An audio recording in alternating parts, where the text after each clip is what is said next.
Estamos num momento em que o cenário econômico reserva mais perguntas do que respostas, né, Rodrigo Moliterno? Exatamente. O cenário continua aí complicado, turbulento, mas temos esperança, temos luz no fim do túnel, né, cara? Exatamente. Agora, nesse momento, o que os investidores estão de olho é o próximo movimento da política monetária, tanto nos Estados Unidos quanto aqui no Brasil. Lá nos Estados Unidos, na semana passada, a gente acompanhou provavelmente a última elevação de juros com as Fed Funds no patamar entre 5 e 5,25. O Fed não deixou isso claro lá no comunicado. No entanto, o que a gente vê na curva de juros dos Estados Unidos é que provavelmente o ciclo de elevação de juros parou por aí e as apostas estão em relação a quando acontecerá o corte de juros nos Estados Unidos.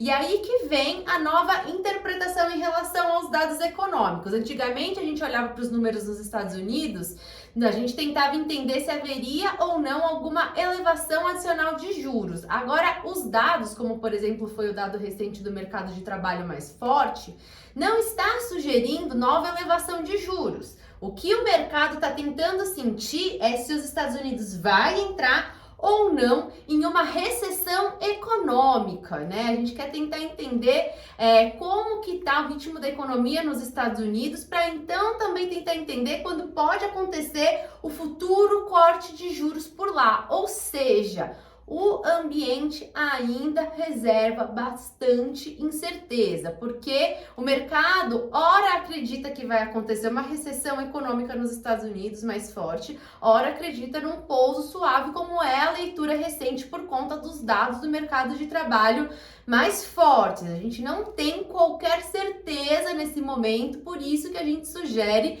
aí alguma cautela, mas o fato é que essa leitura em relação a um pouso suave nos Estados Unidos trouxe um apetite ao risco, uma recuperação recente das commodities e o mercado acionário sentiu aqui no Brasil, né? Exatamente, né? Acho que o grande mote da vez chama-se juros, né? Juros elevados é muito prejudicial para o setor acionário, né? Ou mais precisamente para as empresas, diminui aí as margens dela. Então toda essa discussão em cima dos juros do americano, se parou por aí, se vai começar a cair, se vai entrar em recessão ou não vai entrar em recessão, faz com que também a gente também tenha a nossa discussão aqui internamente com relação aí à questão dos juros. A gente está vendo nossos índices de inflações aí, os mais importantes em queda, né? Apresentando um declínio, uma desaceleração. Então o mercado começa aí a entender um certo horizonte mais positivo para frente, vamos dizer assim, né? Ainda que aqui internamente a gente tenha toda a questão do fiscal, mas uma prospecção aí de juros menor aí para frente faz com que o investidor voltasse a ficar animado. As commodities também tiveram uma recuperação boa por conta, como você comentou, da questão dos Estados Unidos. A China também contribuiu com alguns dados e alguns movimentos agora recentes dentro da economia dela, que também favoreceram aí as commodities, e essa conjuntura para a gente acabou favorecendo. Então a gente observou aí uma recuperação, né, no nosso mercado, saindo aí de próximo de 102 mil pontos que estava negociando, voltando aí para 107 mil pontos. E alguns setores até acabaram puxando essa alta, que é justamente aqueles setores que a gente vê que são mais sensíveis aí aos juros. Quando a gente fala de educação, quando a gente fala de consumo, varejo, transporte. Então esses setores tiveram uma performance muito mais forte.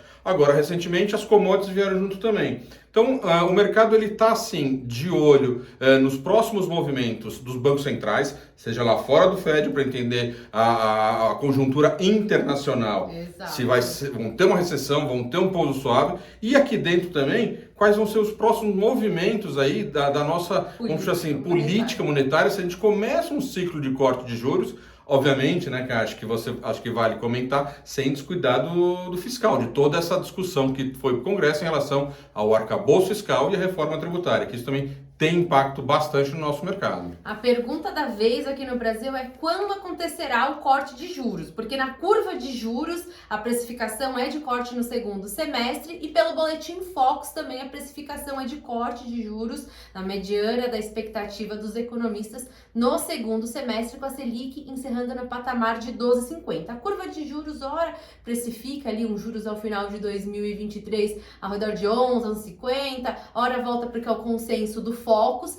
No entanto, a gente precisa acompanhar esses passos dentro do Congresso em relação à discussão do arcabouço fiscal. Isso vai ser fundamental para o movimento de ancoragem das expectativas de inflação. O Banco Central ele está procurando observar essa tendência que o mercado tem para essas projeções de inflação 2023, 2024, 2025. O Banco Central quer observar que os economistas pararam de revisar para cima a expectativa de inflação. Então, esse movimento ele é muito importante e condicional para um futuro corte da taxa Selic aqui no Brasil. Agora, em relação ao arcabouço fiscal, esse tema vai ficar para depois que o Fernando Haddad, o ministro da Fazenda, voltar da reunião do G7, então vai ser discutido na próxima semana e é um tema sensível que pode trazer alguma volatilidade para o mercado. Ou seja, haverá corte de juros, mas ninguém ainda está muito confiante de quando isso acontecerá, né, Rodrigo Moliterno? Exatamente. Basta a gente realmente continuar acompanhando. Acho que o momento continua exigindo cautela do investidor. A nossa bolsa aí está sim com múltiplos atrativos, com empresas com preços